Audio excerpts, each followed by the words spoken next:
Bonjour à tous et bienvenue, j'espère que vous allez bien, bienvenue sur la première chaîne de l'actualité NFT, blockchain gaming et métaverse quotidienne. Donc comme tous les jours, on est ensemble pendant un petit quart d'heure, c'est parti directement. Juste avant bien sûr, n'hésitez pas à donner de la force à la chaîne en vous abonnant, en mettant un petit commentaire, un petit like, en activant la cloche aussi également, ça fait grave plaisir, merci beaucoup à tous. Aujourd'hui, je commence par vous dire que j'arrête les NFT. Oui, en effet, j'ai lu un article de Combini qui m'a convaincu que les NFT c'était vraiment le démon et que donc il fallait tout arrêter. Trêve de plaisanterie, Combini, c'est pas la première fois que je les surprends à faire ce genre d'article et vraiment c'est consternant, donc allez le lire si vous voulez, mais on a encore beaucoup de chemin à faire en fait dans l'adoption de masse des NFT, de la blockchain, de la crypto, etc. Et ça fait vraiment de la peine en fait quand je vois ce genre d'article. Après c'est comme ça, hein, il faut, on va dire step by step, hein, c'est comme ça. Ensuite, oubliez pas que il y a toujours le site en fait Webassi, qui est donc un site gratuit qui permet en fait d'avoir une estimation du degré de sécurité de son wallet sur Ethereum. Donc moi j'utilise, sachez que c'est gratuit, ça soutient aussi la chaîne parce que tous ceux qui passent par le lien en fait ça me file 5$ sur ETH. Donc merci beaucoup à tous, pour l'instant je crois que vous êtes 11 à l'avoir fait, donc du coup voilà, ça soutient la chaîne, ça fait grave plaisir, en plus c'est un bel outil, donc n'hésitez pas. Également aussi, aujourd'hui c'est le dernier jour, il reste encore plus que 6 heures pour obtenir un NFT Rabbit si vous le voulez, un NFT de la commu. Alors je suis assez déçu parce que ça a pas trop marché, les 200 premiers ont déjà été mintés en fait il y a environ plusieurs mois, là il y avait encore 50 de plus qui ont été débloqués sur vote de la commu, et pour l'instant il y a que un NFT sur 50 qui ont été vendus. Alors je sais que la période est compliquée, donc c'est pour ça peut-être qu'il faudra repousser du coup l'histoire, je sais pas trop. En tout cas voilà, ceux qui veulent soutenir, avoir différents avantages, giveaway, réduction aussi sur le consulting que je fais, il y a 20$ de moins aussi, il y a plusieurs autres avantages comme ça, mais il n'y a pas vraiment de promesses actées, parce que c'est juste qu'en fait je me donne à fond pour vous, et puis voilà, tant que ça marche, je vous régale, c'est un petit peu ça le deal. Donc voilà, il reste encore 6 heures pour en avoir si vous le souhaitez,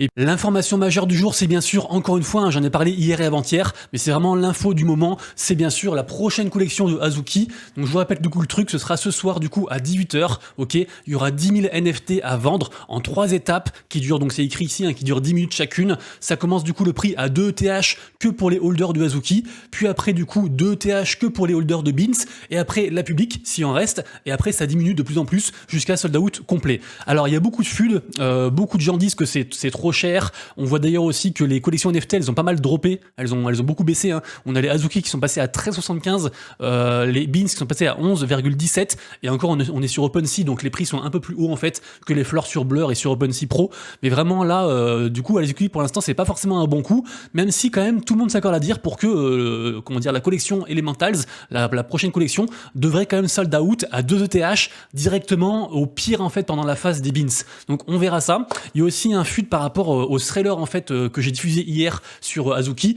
puisqu'en fait apparemment le prix c'est genre environ je sais pas 400-500 000 balles, un truc comme ça pour l'avoir fait, et tout le monde dit c'est n'importe quoi et tout, ils ont mis beaucoup trop d'argent en fait dans ce trailer et tout, et du coup il y a quand même des comparatifs, parce que par exemple il disait que pour un épisode de Demon Slayer, ça coûte environ 800 000 balles pour un seul épisode. Donc en fait, c'est pas si cher que ça finalement. Après voilà, je sais pas si vous êtes du métier, si vous avez une idée en fait du prix par rapport au teasing en fait qu'a fait Azuki, à l'abondance qu'a fait Azuki.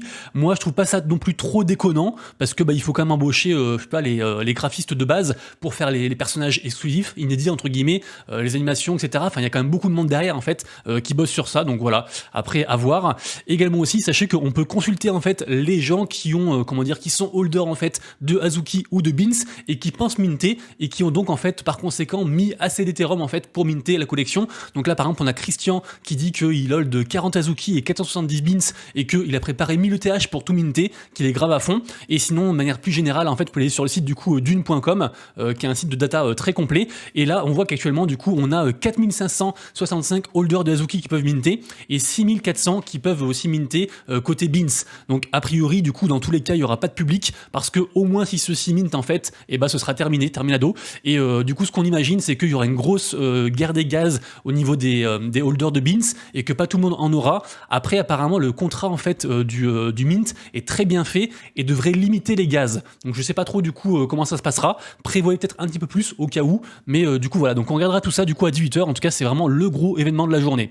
Un événement aussi aujourd'hui qui aura lieu, c'est par rapport à la communauté des Hype Social, c'est un gros truc quand même, suivi par presque 300 000 personnes, c'est vraiment un truc sympa. Et en gros si vous voulez c'est une espèce de concours où les gens vont pouvoir en fait créer des vêtements digitaux, et ceux qui vont gagner en fait, les NFT en fait seront mintables, enfin justement les vêtements digitaux seront mintables en NFT prochainement pour une prochaine collection. Donc assez intéressant, c'est une collection qui est très axée justement sur tout ce qui est streetwear, un truc à regarder je pense aussi. Un truc aussi qui ressemble un petit peu, c'est bien sûr la collection Adidas. Alors du coup on n'a pas encore la news, mais sachez que ce sera aujourd'hui le chapitre 2 qui devrait du coup arriver avec l'introduction des coins qu'on pourrait dépenser. Alors évidemment, aujourd'hui, il y a tout qui va être éclipsé par Azuki, donc j'imagine que ce sera un flop, on verra, je sais pas trop, mais voilà, après je peux pas trop m'avancer. Ça reste une collection bien Adidas, mais ils ont quand même déçu dernièrement. Ils avaient fait un joli tournant et ils ont refait de la merde finalement, donc un peu dommage. Pour l'instant, on a du mal à avoir une vraie grosse boîte Web 2 qui réussit vraiment dans le Web 3. Polygon Ventures qui investit du coup dans l'exchange NFT Tegro. Alors je le connais pas cet exchange NFT, apparemment c'est assez sympa parce que c'est un truc qui est spécialisé en fait pour le gaming, donc vraiment un truc d'exchange en fait NFT trading gaming. Alors, je peux pas dire ça, je peux pas dire mieux que ça. J'ai pas installé le truc, je suis pas allé voir, mais de ce que j'ai vu, ça me paraît intéressant. En tout cas, voilà, ils ont quand même chopé 100 millions de la part de Polygons. On sait que Polygon, du coup, ils sont très axés aussi bien sûr gaming, avec aussi Immutable X. D'ailleurs, on en reparlera à la fin de la vidéo parce qu'il y a une très jolie news. Donc je pense que c'est un truc aussi, une plateforme à surveiller, NFT Tegro, et je pense que j'irai voir aussi pareil après la vidéo.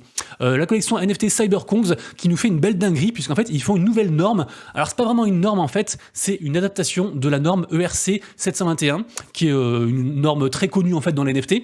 Jusque là il y a pas de souci, sauf qu'en fait eux ils veulent lutter contre les vols en fait et les scams, et du coup ce qu'ils ont fait c'est qu'ils ont rajouté du coup ERC 721X, et en fait ça introduit carrément en fait le tout est fait. Vous savez quand on paye un truc avec sa carte bancaire, et ben il faut corroborer la transaction avec son téléphone par exemple. Et ben là ce serait pareil, du coup on pourrait du coup mettre ces NFT et empêcher un vol, parce que du coup il faudrait aussi corroborer la transaction avec par exemple son téléphone. Donc super intéressant, en tout cas on suivra ça, et je trouve que Cyberkongs ils font des belles choses. On a ensuite encore un joli exemple d'utilité de NFT, puisque en gros il y a un créancier de FTX, donc le fameux exchange que tout le monde connaît évidemment, qui a fait faillite. En gros ce mec en fait il a symbolisé du coup sa demande de mise en faillite sous forme de NFT, et du coup en fait ça lui a permis de l'utiliser comme garantie pour un prêt de 7500$ via le service DeFi Arcade. C'était la même chose qu'avait fait, je sais pas si vous vous rappelez, il y a environ 2 semaines j'en avais parlé, il y avait un mec en fait qui avait entre guillemets tokenisé ses Rolex en fait via une plateforme qui est du coup les NFT disaient bah je suis bien le propriétaire en fait de ces Rolex, et grâce à ça il a pu emprunter aussi de l'argent sur du coup le protocole, le service DeFi Arcade. Donc très intéressant en tout cas, et en tout cas pour comme il précise, il s'agit du premier prêt on-chain soutenu par une réclamation FTX, donc lié du coup à l'affaire FTX. Donc c'est assez intéressant. Bien, l'artiste Jack Butcher ensuite, qui révolutionne à lui tout seul le monde de l'art au niveau NFT, fait du coup sa 7e saison en fait de Open Pen. Donc voilà, ceux qui veulent du coup pouvez aller voir, enchérir dessus aussi également. En général c'est un truc qui marche, et voilà, je sais pas combien il y a de saisons en tout. Après peut-être c'est la dernière parce qu'il a appelé Finité du coup. Peut-être qu'il y en a que 7, je sais pas. Mais vraiment en tout cas c'est un mec, Jack Butcher, il faut surveiller ce qu'il fait. On a ensuite un très joli partenariat entre la plateforme NFT Avant Arte, qui est une plateforme NFT pour les artistes en fait, qui met en avant aussi différents drops, différents mints. C'est un truc, c'est encore un petit truc, mais ça monte en grade petit à petit. Et en tout cas là, du coup, ils font une très belle opération puisqu'ils font un partenariat avec Cosmo di Medici. Et Cosmo di Medici, en fait, c'est le chanteur Snoop Dogg qui est très impliqué dans tout ce qui est NFT, qui est très féru d'art, il fait beaucoup de choses. Et après, on reparle en fait de Avant Arte dans la partie 2 parce qu'il y a un mint aussi aujourd'hui avec un autre artiste. Mais en tout cas, très joli partenariat. Ceux qui sont artistes, du coup, c'est un truc qu'il faudra checker. On va ensuite aller faire un tour sur le compte Instagram de Lamelo. Lamelo, c'est juste une star mondiale. À la base, c'était une star de NBA. Depuis, du coup, il est aussi influenceur, il est aussi dans tout ce qui est fashion, il fait beaucoup de choses. Regardez-moi ça, suivi par 10 millions de personnes, c'est un truc de fou. Et en fait, j'avais pas suivi, mais regardez ce qu'il a posté début juin. Il a posté en fait une image des chaussures qui sont en fait le partenariat issu entre la collection NFT Gutter Cat Gang et la collection Puma. Donc du coup, assez impressionnant. Alors, il n'y a pas tant de réactions, hein, bien sûr, hein, par rapport à ces autres posts. On voit que là, du coup, il a fait un post avec je sais pas qui, il a fait 1,3 million de j'aime. Là, il a fait à peine 300 000 entre guillemets, mais quand même il s'affiche avec du coup sa paire de shoes. Donc pour ceux qui se demandent ce que c'est la collection Gutter Cat Gang, et bah vous l'avez actuellement à l'écran ici, floor price à quasiment 0,7 ETH. Pour ceux qui sont intéressés par les collections Puma, alors il y a pas mal de collections. Ce qu'il faut retenir, c'est qu'il y a 2 NFT principaux. Le premier, c'est les Nitro Pass, qui sont un petit peu, si vous voulez, les laisser passer en fait pour toutes les expériences Web3 de Puma. Et le second NFT important, c'est les Super Puma, qui sont en gros les PFP, donc les images de profil qui vont dire symbolisent finalement l'expérience Puma au niveau NFT, collectibles, tout ça. Également aussi, ils ont une grosse plateforme qui s'appelle Black Stations, où du coup ils diffusent un petit peu toutes leurs expériences en fait Web3. C'est un peu une sorte de swoosh, j'allais dire, si on pouvait comparer à Nike. Et puis voilà. Donc en tout cas, Puma ils font des choses. Sachez aussi que le drop du coup de cette chaussure, donc qu'ils appellent du coup Gutter Melo, aura lieu le 29 juin. Donc là, on peut plus s'enregistrer sur les whitelists, mais il y aura aussi une vente publique. Donc voilà, ceux qui sont intéressés. Du coup, ce sera donc dans 2 jours. Et bien sûr, on pourra aussi réclamer après la paire physique en fait, en échange du NFT. Enfin, comment dire, liés au NFT, donc très intéressant. La collection OK Beers sur Solana qui est en train de partir du coup partiellement sur Bitcoin, puisque je vous rappelle que certains NFT qui ont les yeux, je crois, dorés, et en fait ils vont être téléburnés, ils vont être burn en fait de ETH et inscrits en contrepartie sur Bitcoin. Donc du coup ça a commencé, l'événement du coup prend part dans leur Discord, donc c'est un truc assez attendu et j'imagine que les prix du coup iront en conséquence. On parle ensuite d'un truc très intéressant, figurez-vous que si jamais vous possédez ce NFT-ci, et ben vous devrez payer en fait des milliers d'euros par mois et entre guillemets à vie tant que vous le possédez.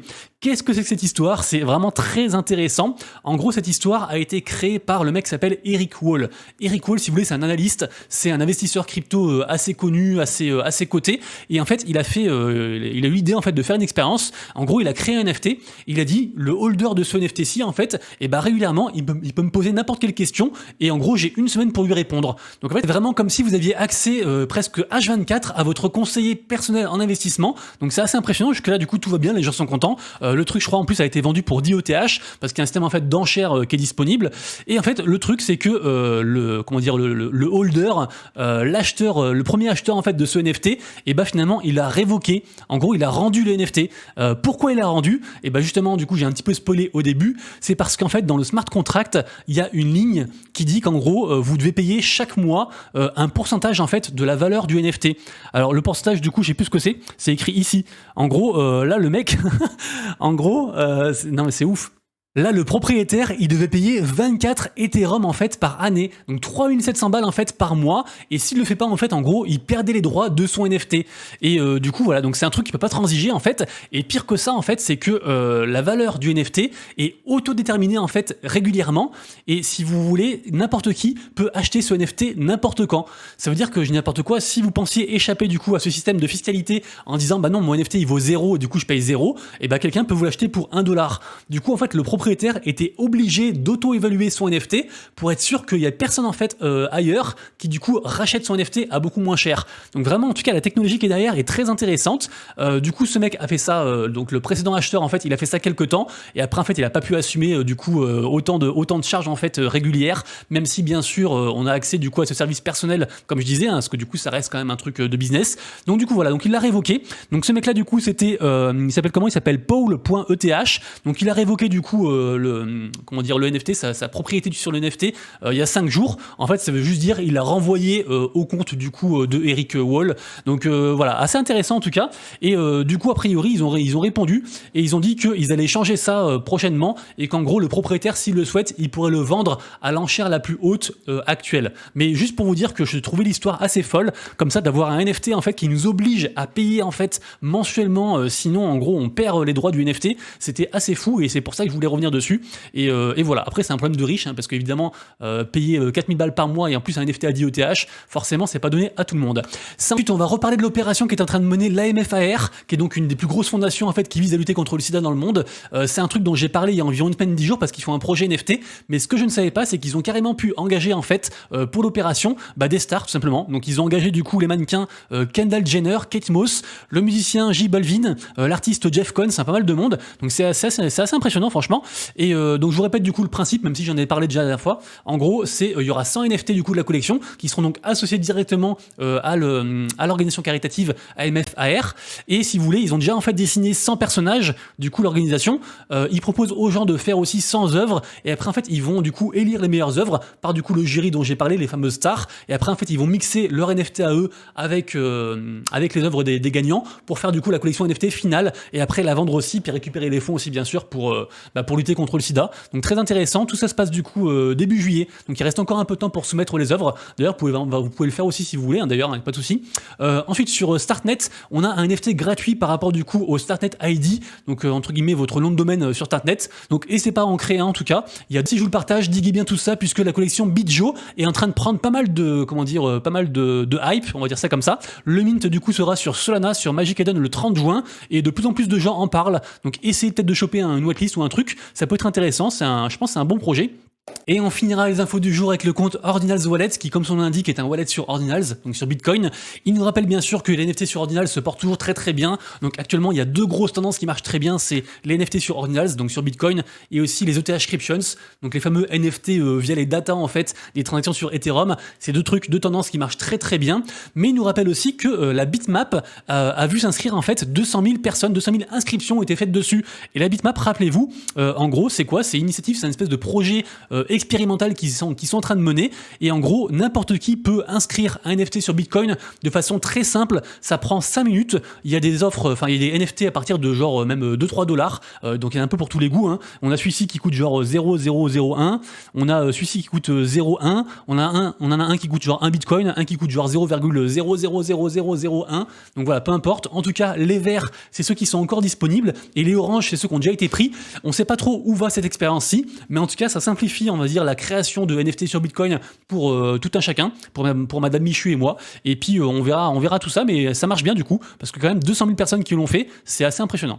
On passe ensuite à la partie marché NFT surveillé et minute du jour, et c'est la folie, tout le monde est content, les NFT sont pas morts, c'est voilà, il y a tout qui pop, donc vraiment c'est trop bien. Ethereum plus 5000 balles par rapport à hier sur les dernières 24 heures, Bitcoin forcément en retracement, mais bon c'est normal parce qu'on était arrivé à 10 000 balles en fait hier, et en plus demain forcément ce sera aussi pareil parce qu'il y a beaucoup de gros mint aujourd'hui.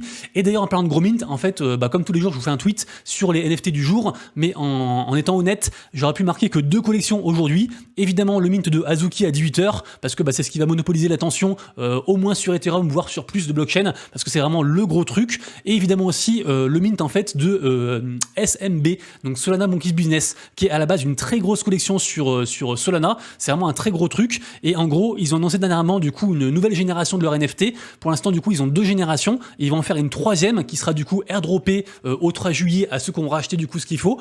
Et en gros qu'est-ce qu'il faut? Il y a différentes étapes, et en fait les étapes commencent aujourd'hui. Donc ceux aujourd'hui qui ont du coup des SMB génération 2, donc qui sont actuellement à 230 sols de floor price, ils vont pouvoir en fait minter pour 12 sols un petit baril, et après ce baril du coup se fera remplacer par du coup un SMB génération 3. C'est un truc donc très attendu aussi également, vraiment faudra vraiment surveiller ça. On a évidemment aussi la marketplace Magic Eden qui s'engouffre dans la brèche et qui veut faire parler aussi d'elle évidemment. Donc en fait ils vont carrément annuler en fait des frais, donc il y aura aussi un réel avantage à trader en fait sur Magic Eden plutôt qu'ailleurs. Ils font évidemment ça pour repasser en tête devant Tensor, qui est devenu la première marketplace sur Solana. Et mieux que ça aussi, en fait, les top traders vont carrément recevoir des free barils, donc du coup des free NFT en fait de cette collection-ci. Donc très impressionnant. On repasse du coup sur mon tweet. Je vous redis quand même de manière générale. Aujourd'hui, on aura aussi le mint de Bodogos qui est assez attendu. On a aussi Ordinal Pixels sur Ordinals qui est aussi assez attendu, pas mal de hype. On a le 3e call de Clénosaur du coup, le fameux NFT en fait qui est en lien avec le Solana mobile et qui du coup est réservé en fait aux holders du téléphone, qui marche bien en général. Je crois que c'est 40 sols de floor price. Le mint de Grand Tune, donc sur Avantarte, dont je parlais juste avant. Également aussi des avatars sur Sandbox à minter pour ceux qui veulent, avec la collection du coup Cuts Europe. Assurez bien sûr donc Azuki, je vais pas redire, voilà, Azuki et Beans, et puis du coup Elemental aussi plus tard dans la journée. On a aussi le projet Grapes, projet gaming pour Casu, qui a touché les 0,15 ETH en offre, donc pas cher, enfin peu cher en tout cas. Pixelmon aussi, pareil aussi, pas mal de volume et des baisses aussi, donc j'ai marqué opportunité, je ne sais pas, ça reste un bon projet selon moi, qui a été bien repris en fait par la commu, par une nouvelle team.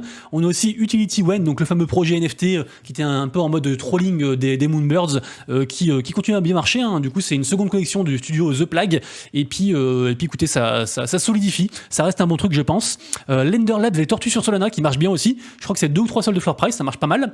Et aussi Othersign Metal et Vessel qui sont descendus à 0,18 alors qu'il y a environ 15 jours c'était à 0,3, assez impressionnant. Et après j'ai fini mon tweet par dire qu'en gros il y a plusieurs collections que je regarde attentivement, je suis prêt à en acheter plusieurs, notamment Valhalla, Artefact côté Animus, donc un petit peu le Pokémon-like en fait des studios Artefact, Tenketef, les G-Tag, donc les fameuses prochaines PFP du Galabs, Mokaverse à 0,5 et aussi Renga. C'est des collections que j'aime beaucoup et qui ont beaucoup baissé. Donc voilà, après je vous partage, vous en faites ce que vous voulez, mais c'est des trucs que moi j'aime bien.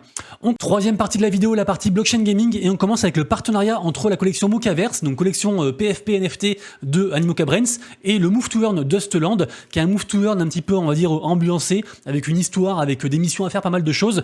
C'est une sous-filiale filiale en fait de Olive X, qui est lui-même en fait un truc très très proche de l'écosystème Animoca Brains et même Land. Donc voilà, du coup partenariat, des choses à gagner. Donc ça reste intéressant toujours aussi bien sûr de checker tout ça. Pour moi c'est des bons trucs. Ceux qui veulent en savoir plus, je vous mettrai du coup un petit lien sur un médium qui résume du coup toute l'opération. Et sachez que ça commence donc aujourd'hui. Également aussi aujourd'hui dans une demi-heure, parce que ce sera à 15h du coup pour moi qui suis whitelisté, on aura le mint en fait des passes pour la saison 0 de Arc 8. Arc 8 c'est du coup un gros projet gaming mobile pour Casu qui est donc en partenariat avec Polygon. En gros du coup c'est un peu une sorte de passe qui permettra de concourir sur un gros leaderboard avec à la clé du coup pas mal de NFT, 18 000 $ aussi de prix, pas mal de choses. Donc vraiment c'est un très gros truc. Ils sont aussi très proches de Mocaverse et de Animoca Brains et du coup voilà, donc moi du coup je vais essayer de minter ça tout à l'heure, mais pour moi c'est un gros truc. Ça coûte genre 15 balles de token game qui sont à 0,007 $. Donc voilà, 15 balles pour ça, je pense que je risque pas grand chose, pardon. On continue ensuite avec une histoire vraiment complètement folle, et vraiment c'est une sale histoire, puisque en gros il y a des fans qui avaient créé un jeu Super Mario, qu'ils avaient appelé du coup Mario Forever. Donc vraiment Mario trop bien sur PC, on adore y jouer, c'est trop chouette, sauf qu'en fait ça vous téléchargeait aussi des espèces de virus, en gros qui minaient des cryptos en fait à votre insu, et qui en plus pouvaient récupérer vos infos par rapport à vos wallets, notamment sur Ethereum et sur Bitcoin. Donc vraiment c'est une grosse histoire, c'est une sale histoire, renseignez-vous sur ça, et c'est vraiment complètement fou, comme quoi il faut vraiment faire très attention, il faut presque être parano pour être tranquille en fait. On a Gods Unchained, le jeu de cartes du coup qui est fait par les mêmes devs que Immutable X, et bah ils sont en train de cartonner, ils sont en trending sur Epic Game Store. Donc je vous rappelle qu'ils sont arrivés il y a environ 2-3 jours là sur l'Epic Game Store, et donc ils sont en tête en fait, donc trop cool. Évidemment un jeu gratuit qui est attirant comme ça, un jeu de cartes, c'est vraiment une très belle opération qu'ils ont faite. Donc, et d'ailleurs Immutable X, pour revenir sur la news d'avant, Immutable X, si vous voulez, ils ont onboardé plus de jeux durant le mois dernier que pendant tous les autres mois d'avant en fait, pendant toute leur existence. Donc c'est juste en train de snowball de fou. Je vous rappelle qu'ils ont fait donc un gros partenariat aussi avec Polygon Labs. Donc vraiment c'est un des acteurs majeurs en fait de l'écosystème au niveau gaming, et il faut vraiment surveiller ce qu'ils font, et ils sont vraiment en train de s'imposer, c'est assez fou. En plus ils renouvellent aussi les différentes normes avec vous irez voir avec Polygon 2.0 et tout ça, mais c'est assez fou ce qu'ils font. Ensuite on a le studio Endless Clouds qui est derrière le jeu Triverse. Triverse c'est un projet que j'aime beaucoup. Alors je suis pas encore dedans, mais regardez-moi ça, on dirait vraiment genre un petit peu une sorte de Dofus, à part pour les combats, mais franchement c'est un MMORPG que j'ai trop envie d'y jouer. Voilà, je peux pas dire mieux que ça, j'ai trop envie d'y jouer. En tout cas c'est un très gros projet, les prix ont beaucoup baissé. Actuellement il y a 3 collections, il y a les Trees qui coûtent genre 8 ETH, c'est le truc le plus rare qui va apporter pas mal de choses et tout, c'est un truc de whale. Il y a les plots, donc les terrains qui coûtent genre 0,4, et il y a aussi les persos qui coûtent genre 0,12, un truc comme ça. Donc du coup nouveau trailer qu'ils ont sorti actuellement avec du coup une espèce de teasing de box, donc on sait pas trop où ça va. On imagine des cadeaux, on imagine un airdrop, on imagine quelque chose, mais vraiment il faudra regarder tout ça parce que je pense que c'est un gros projet et ça fait longtemps qu'ils build, donc j'espère qu'ils vont arriver fort et qu'ils vont arriver bien. Et on terminera la vidéo du jour avec 2 news. Juste avant, si vous avez kiffé, donnez de la force à la chaîne, c'est très important. En ce moment, j'ai moins de vues, je suis en mode déprime, donc aidez-moi, merci beaucoup. Donc première news du coup, avant-dernière news pardon, par rapport à Abo, donc le jeu social, quasiment tout le monde connaît. En fait, ils ont fait une version du coup NFT qui s'appelle Abo X, et du coup on aura donc l'alpha 2 qui sera ouverte à partir du 3 juillet. Donc voilà, ceux qui veulent du coup tester tout ça, il y aura aussi des NFT à gagner, pas mal de choses. Et on finira la vidéo avec la news concernant le Floki. Donc Floki du coup à la base c'était un meme coin qui s'est construit une grosse communauté. Ils vont carrément faire en fait un gros projet gaming, play to earn, metaverse gamifié, enfin pas mal de choses, vraiment un très très gros truc du coup qui s'appelle donc Valhalla, et du coup ça arrive très bientôt. Alors j'ai survolé si vous voulez les news parce que comme vous voyez du coup il y a beaucoup de choses, mais ce qu'il faut retenir c'est que c'est un très gros projet avec une très grosse commu, ils ont de l'argent et le projet arrive très bientôt, donc on imagine en fait pour cet été, donc vraiment un truc à regarder. Et je vous avais montré une fois je crois le jeu Valhalla, mais ça a l'air vraiment très cool. C'est différent de Valhalla dont j'ai parlé tout à l'heure, hein. C'est pas la collection Valhalla ici, hein. C'est 2 choses différentes, mais voilà, d'ailleurs les 2 projets sont très bien. Les amis du coup c'est tout pour moi, j'espère que vous avez kiffé, on se retrouve donc dès demain pour la prochaine vidéo, et d'ici là bien sûr prenez soin de vous, de vos proches et de vos wallets. C'était Monsieur Rabbit, des bisous, ciao.